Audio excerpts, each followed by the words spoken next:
Visakha express లో చోరీకి యత్నించిన దుండగులపై railway పోలీసులు కాల్పులు జరిపారు. దీంతో దుండగులు పారిపోయారు. పిడుగురాళ్ల మండలం తుమ్మల చెరువు దగ్గర ఈ ఘటన జరిగింది. దుండగులు చోరీకి యత్నించడంతో రైల్వే పోలీసులు కాల్పులు జరిపారు. పిడుగురాళ్ల సమీపంలో ట్రైన్లో వరుసగా చోరీలు జరుగుతున్నాయి. బీహార్, మహారాష్ట్ర గ్యాంగులు ఈ దోపిడీలు చేస్తున్నాయి. ఈ ముఠాలో 7 ఉన్నట్లుగా అనుమానిస్తున్నారు. వారం రోజుల్లో ఇది రెండో ఘటన.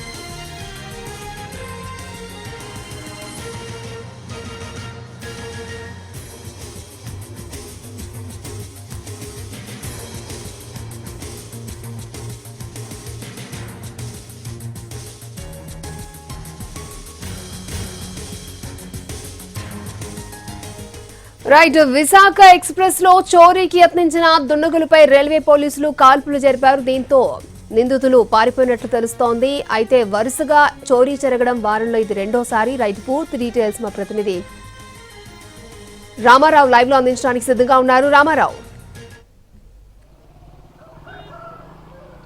అక్షయ, ఏదైతే చూసుకున్నట్లయితే హైదరాబాద్ తమిళనాడు రైల్వే లైన్ ఏదైతే ఉందో ప్రధానంగా ఈ రైల్వే లైన్ మీద దుండగులు దృష్టి సారించినట్లు కనిపిస్తుంది. ఎందుకంటే గత వారం రోజులుగా చూసుకున్నట్లయితే కంప్లీట్ గా ఈ లైన్ లో హైదరాబాద్ తమిళనాడు లైన్ లో చూసుకున్నట్లయితే వరుస వెంబటి రైళ్లలో దోపిడీలకి పాల్పడుతున్నటువంటి పరిస్థితి. పల్నాడు జిల్లాలో చూసుకున్నట్లయితే 3 రోజుల వ్యవధిలో 2 దోపిడీలు జరిగినటువంటి పరిస్థితి.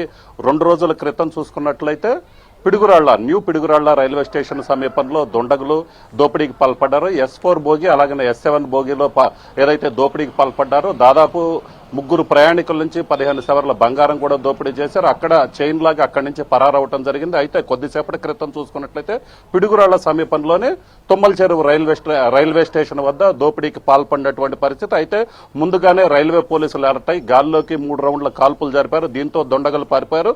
ప్రధానంగా చూసుకున్నట్లయితే రైల్వే పోలీసుల విచారణలో కూడా మహారాష్ట్ర, బీహార్ కి సంబంధించినటువంటి 2 గ్యాంగులు రైల్వేలో దోపిడీలకి పాల్పడుతున్నట్లు అనుమానిస్తున్నటువంటి పరిస్థితి ఉంది. సో దీనికి సంబంధించి మొత్తం 7 ముఠా సభ్యులు కూడా ఉన్నట్టు అనుమానిస్తున్నారు. అలాగనే దోపిడీలకు సంబంధించి కూడా దొంగలు చాలా హైటెక్ పద్ధతులు ఏదైతే రైల్వే సిగ్నల్స్ కట్ చేయడం కావచ్చు, తమిళనాడు బోర్డర్ లో చూసుకున్నట్లయితే రైల్వే సిగ్నల్స్ కట్ చేసి దోపిడీకి పాల్పడినటువంటి పరిస్థితి ఉంది. అలాగనే ఈ రోజు చూసుకున్నట్లయితే ఏకంగా ఆ రైల్వే పోలీసులు కాల్పులు జరిపే వరకు వెళ్లినటువంటి పరిస్థితి ఉంది. సో ఈ నేపథ్యంలోనే పోలీసులు కూడా అలర్ట్ అయ్యారు. అలాగనే మహారాష్ట్ర, బీహార్ కు సంబంధించినటువంటి ముఠాలు ఎవరైతే ఉన్నారో వాళ్లపై కూడా దృష్టి సారించినటువంటి పరిస్థితి ఉంది. అక్షయ. ఓకే రామారావు.